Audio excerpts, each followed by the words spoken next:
Hello friends, स्वागत है आपका अपने यूट्यूब चैनल वंदना क्लासेस में। आज दिनांक 13 जनवरी 2023 से जितने भी करंट अफेयर के क्वेश्चन बन सकते थे हमने सारे कुछ वीडियो में बनाए हैं और हम प्रत्येक क्वेश्चन करवाएंगे, उसके साथ में उसका एक फैक्ट भी बताएंगे। उससे पहले हम कल 12 जनवरी की एक बार करंट अफेयर को सरसरी नज़रों से देखते हुए क्वेश्चन नंबर फर्स्ट है, स्वास्थ्य मंत्री मनसुख मंडाविया द्वारा इन ब्रेविंग ए वायरल स्ट्रॉम का विमोचन 11 जनवरी को किया गया। दुनिया का सबसे शक्तिशाली पासपोर्ट जापान को मिला है और सबसे कम अफगानिस्तान को। नाटू नाटू सॉन्ग ने पहली बार गोल्डन ग्लोब अवार्ड जीता है और यह भारत का पहला गोल्डन ग्लोब अवार्ड है। भारत की बैलिस्टिक मिसाइल पृथ्वी 2 का सफल परीक्षण किया गया और यह कम दूरी की मिसाइल है। 5 बार दुनिया का सर्वश्रेष्ठ रेस्टोरेंट नोमा को फूड इनोवेशन में बदला जाएगा, जो कि कोपेनहेगन डेनमार्क में स्थित है। इंडसइंड बैंक को विशेष रुपया वोस्ट्रो को खाते में रखने के लिए भारतीय रिजर्व बैंक की मंजूरी मिली है। FAO द्वारा खाद्य मूल्य सूचकांक प्रकाशित किया गया। एंड सबसे आखिरी है, इट राइट स्टेशन का प्रमाण पत्र वाराणसी कैंट रेलवे स्टेशन को मिला। तो ये कुछ कल के प्रश्न थे जिनको कि हमने एक बार रिवीजन किया है। आज की 13 जनवरी 2023 की करंट अफेयर को अब स्टार्ट करते हैं। क्वेश्चन नंबर फर्स्ट है, आज़ादी सेट उपग्रह को किस स्पेस केंद्र से लॉन्च किया जाएगा? तो उसका राइट आंसर हो जाएगा, ये है इसरो। इसरो से आज़ादी सेट उपग्रह को लॉन्च किया जाएगा। इसके बारे में पढ़ लेते हैं।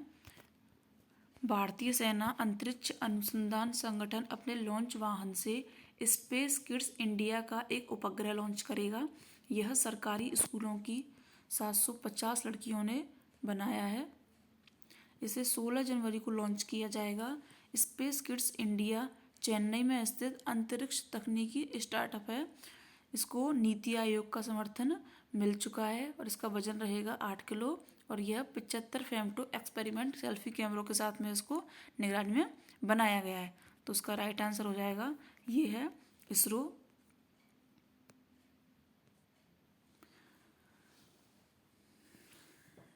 Indian space research organisation, NASA की बात कर रहे हैं तो नासा हो जाएगा national aeronautics space agency. And JAXA की बात कर रहे हैं तो जापान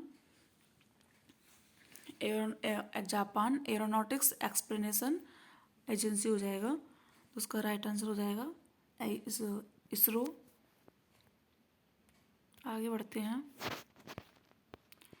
क्वेश्चन नंबर 12 है, 12 जनवरी को कौन सा दिवस मनाया गया? तो उसका राइट आंसर हो जाएगा, ये है युवा दिवस। राष्ट्रीय युवा दिवस 12 जनवरी को मनाया जाता है और कल 12 जनवरी को PM मोदी ने 26वें नेशनल यूथ फेस्टिवल का आयोजन कर्नाटका के हुबली में से किया है।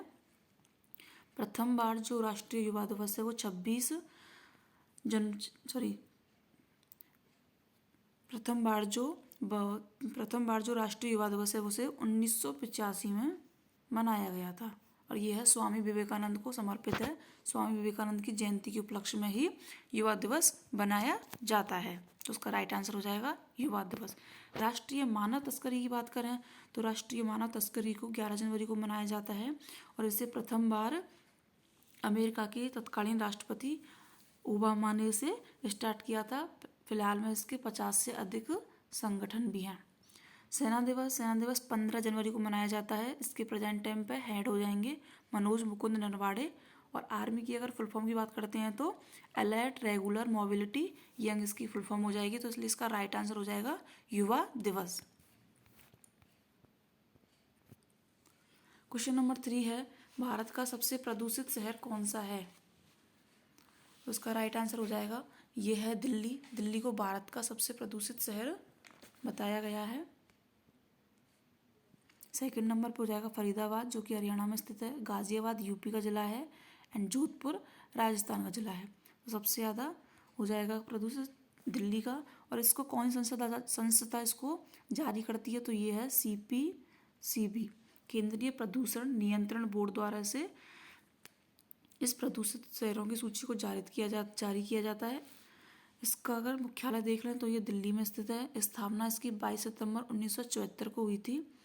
40वां स्थापना दिवस अभी इस संस्था ने अपने बनाया है और इसके अध्यक्ष हो जाएंगे श्री शिवदास मीणा। उसका राइट आंसर है दिल्ली। हाल ही में कौन सा राज्य गिनीज वर्ल्ड रिकॉर्ड में शामिल हुआ है? तो उसका राइट आंसर हो जाएगा ये है केरल। केरल सबसे पहले भारत का पूर्णतः डिजिटल राज्य भी बना है। और केरल के क्यों इसको जो कि गिनीज वर्ल्ड रिकॉर्ड में शामिल हुआ है, इसे केरल के मलप्पुरम जिले के पय्यनाड स्टेडियम में फुटबॉल का जो गेम है ड्रीम गोल पेनल्टी शूट आउट में 12 घंटे तक लगातार 4000 पेनल्टी किक लगाकर जो कि रिकॉर्ड है गिनीज वर्ल्ड रिकॉर्ड, उसको अपने नाम पर कर लिया है। केरल से पहले यह रिकॉर्ड जर्मनी के नाम पर था, लेकिन अब यह केरल के नाम पर है, तो इसका राइट आंसर हो जाएगा केरल। क्वेश्चन नंबर 5 है IIT मद्रास रंग महोत्सव सारंग का आयोजन कहाँ किया गया है? तो उसका राइट आंसर है ये है चेन्नई। चेन्नई में मद्रास स्थित IIT संस्थान है, वहाँ पर सारंग आयोजन स्थापित और स्टार्ट किया गया है। यह 3 साल में पहली बार इसका आयोजन किया जा रहा है और यह भारत का सबसे बड़ा छात्र महोत्सव होगा, जो कि 12 जनवरी से 15 जनवरी तक चलने वाला है। इसमें कम से कम 80,000 छात्रों इसके भाग लेंगे और इसका प्रमुख उद्देश्य है यह है कि तकनीकी शिक्षा या फिर बुनियादी और अनुप्रयुक्त अनुसंधान, नवाचार या फिर उद्यमिता और औद्योगिक परामर्श में राष्ट्रीय व अंतर्राष्ट्रीय स्तर पर भारत को पहचान मिले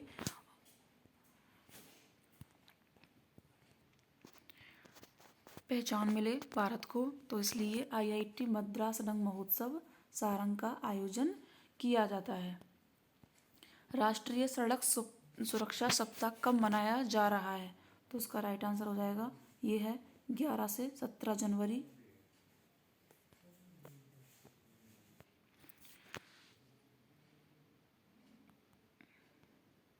11-17 जनवरी को ये सड़क सुरक्षा सप्ताह मनाया जाता है। इसकी शुरुआत होती है 1981 में, लेकिन औपचारिक रूप से इसे मान्यता मिलती है 15 मार्च 2010 से। इसे कैबिनेट यूनियन ऑफ इंडिया के द्वारा इसे कंडक्ट करवाया जाता है, चलाया जाता है।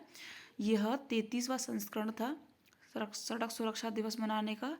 इसका उद्देश्य है कि लोगों में सड़क सुरक्षा के प्रति जागरूकता फैलाना है और इसका आयोजन सड़क परिवहन और राजमार्ग मंत्रालय द्वारा इसका आयोजन किया जाता है। 9 से 11 जनवरी को प्रवासी दिवस मनाया गया और यह मध्य प्रदेश के इंदौर में मनाया गया था। यहाँ के जो चीफ गेस्ट रहे थे वो गुयाना के राष्ट्रपति थे और 12 से 15 जनवरी को बीच में ये सारंग महोत्सव का आयोजन किया जा रहा है, तो इसलिए इसका राइट आंसर हो जाएगा ये है 11 से 17 जनवरी।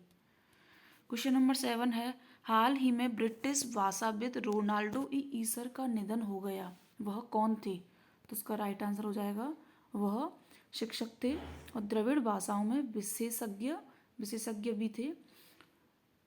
उनका 96 वर्ष में उनका निधन हो गया। 1983 में उन्हें केरल साहित्य अकादमी अवार्ड से नवाजा गया था और त्रिचूर से स्वर्ण पदक उन्होंने जीता था। 1991 में उन्होंने एडिनबर्ग द्वारा सम्मानित भी किया गया था, इसलिए बड़े ही ब्रिटिश भाषाविद रोनाल्डो ईसर अच्छे वक्ता, अच्छे शिक्षक इनको कहा जाता है। क्वेश्चन नंबर 8 है हाल ही में कौन सा देश इबोला वायरस से मुक्त हुआ है? तो उसका राइट आंसर हो जाएगा ये है युगांडा। युगांडा इबोला वायरस से मुक्त हुआ है। इसकी राजधानी हो जाएगी युगांडा की, ये है कंपाला। यहाँ के राष्ट्रपति हो जाएंगे यावेरी मुसेविनी और यहाँ की करेंसी हो जाएगी शिलिंग। अगर हम इबोला वायरस की बात करते हैं तो इबोला वायरस विषाणु से होता है और इस बीमारी में जो नसों से खून बाहर आना स्टार्ट हो जाता है जिससे अंदरूनी रक्तस्राव प्रारंभ हो जाता है। यह ऐसी बीमारी है जो कि विषाणु के द्वारा होती है और इसमें सारे जो खून वगैरह होता है नसों के जरिए वह शुरू हो जाता है और अंदरूनी रक्तस्राव है, जो ब्लड का सर्कुलेशन है वो प्रारंभ हो जाता है जिससे कि आदमी की मृत्यु हो जाती है। अगर युगांडा की बात करें तो यह अफ्रीका महाद्वीप में पड़ता है और अफ्रीका महाद्वीप के बारे में हम एक बार जानकारी देखेंगे। यह एशिया का सबसे बड़ा दूसरा महाद्वीप है मानव सभ्यता की जन्मभूमि है। इसमें कुल देश 54 हैं। दुनिया की सबसे बड़ी हीरे की खान किम्बरले खान है। अफ्रीका महाद्वीप से तीनों रेखाएं कर्क रेखा, मकर रेखा, भूमध्य रेखा निकलती है। दुनिया का सबसे बड़ा मरुस्थल सहारा मरुस्थल हो जाएगा। दुनिया की सबसे लंबी नदी नील नदी हो जाएगी।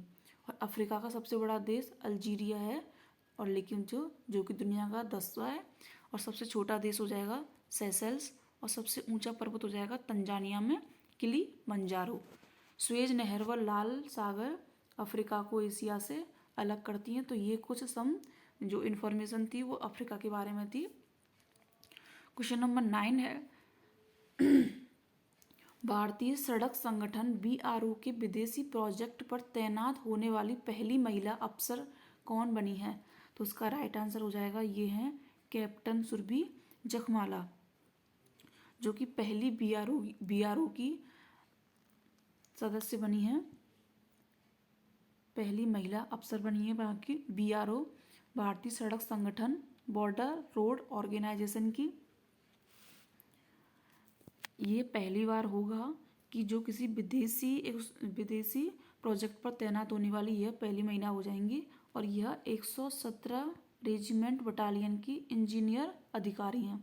कैप्टन शिवा चौहान के बारे में बात करते हैं तो ये पहली भारतीय महिला सैन्य अधिकारी हो जाएंगी, जो कि सियाचिन के कुमार पोस्ट पर सबसे ऊंची जो कि पोस्ट है 15,000 के लगभग है, 15,000 फीट के लगभग। तो वहाँ पर उनकी तैनाती हुई है। और यह इंजीनियर रेजिमेंट के बंगाल सैन्य ग्रुप की अधिकारी हैं। सियाचिन जो कि विश्व का सबसे ऊंचा युद्ध क्षेत्र है।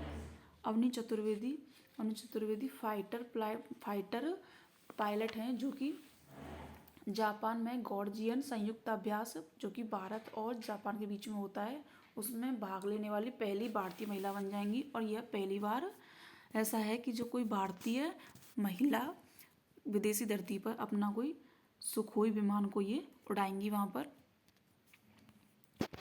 क्वेश्चन नंबर 10 है, दुनिया का सबसे बड़ा ऑटो एक्सपो कहाँ शुरू हुआ है? तो उसका राइट आंसर हो जाएगा ये है दिल्ली में। दिल्ली में सबसे बड़ा ऑटो एक्सपो शुरू हुआ है।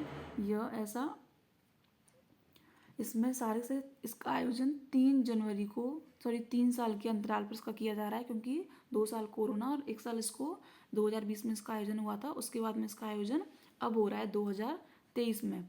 इसमें विभिन्न कंपनियों की गाड़ियाँ व बाइक्स का नए मॉडलों को बताया जाएगा, जैसे कि इलेक्ट्रिकल व्हील्स वगैरह, इलेक्ट्रिकल गाड़ियाँ हैं, CNG गाड़ियाँ हैं और ऑटो एक्सपो की गाड़ियाँ हैं। तो ये अपनी अलग अलग जो भी कंपनियां हैं वो अपनी अपनी अलग अलग व्हीकल्स के बारे में यहाँ पर प्रदर्शनी होगी। क्वेश्चन नंबर 11 है, स्वदेश दर्शन 2.0 योजना के तहत चयनित कुमारकोम और बेपोर किस राज्य में स्थित हैं? यह केरल राज्य में स्थित हैं। और इन जो कुमारकोम और बेपोर राज्य हैं इनका चयन विकास के तरीके से किया गया है, और इसलिए पर्यटन मंत्रालय की योजना के तहत 19 राज्यों से और केंद्र शासित प्रदेशों से 34 स्थलों का छांटा गया है और इनको विकास के डेवलप किया जाएगा। उससे पहले 1.0 स्वदेश दर्शन योजना में केरल का जो इको सर्किट है, आध्यात्मिक सर्किट है, ग्रामीण सर्किट है, उसको इसके तहत भी घोषित किया गया था 1.0 स्वदेश दर्शन योजना के तहत। क्वेश्चन नंबर 11 है, centralised receipt and processing centre CRPC और इंटीग्रेटेड ऑम्बड्समैन स्कीम किस संस्था से संबंधित है? तो उसका राइट आंसर हो जाएगा ये है RBI, भारतीय रिजर्व बैंक से संबंधित है। इस ऑम्बड्समैन का जो उसका संबंध है वह इसलिए है कि जो लोगों की शिकायतें मिलती हैं उसमें इजाफा हुआ है। तो इन शिकायतों को डिजिटल तरीके से कम करने के लिए, जो डिजिटल तरीके से लेन देन होता है उसमें शिकायतें ज़्यादा होती हैं, तो उस तरीके से कम करने के लिए इंटीग्रेटेड ऑम्बड्समैन स्कीम को लागू किया गया है। क्वेश्चन नंबर 13 है, हाल ही में JDU के किस पूर्व केंद्रीय मंत्री का निधन हुआ है? तो तो उसका राइट आंसर हो जाएगा ये है शरद यादव का निधन हो गया है। यह 75 साल के थे और जेडीयू के पूर्व अध्यक्ष भी थे, केंद्रीय मंत्री भी थे। इनका कार्यकाल जैसे कि जबलपुर में 1974 में रहा था, लोकसभा अध्यक्ष पद पर रहे थे। और उसके बाद में 1989 से 1990 तक केंद्रीय मंत्री रहे हैं। 1990 से 2004 तक अटल सरकार में ये कई मंत्रालयों में इन्होंने काम भी किया है। पीटर परेरा के बारे में बात करते हैं तो ये सिनेमेटोग्राफर थे, स्पेशल इफेक्ट्स का काम करते थे, जिन्होंने मिस्टर इंडिया, बॉर्डर, शेषनाग जैसी मूवियों में इन्होंने काम किया है। अटल बिहारी वाजपेयी वो दिवंगत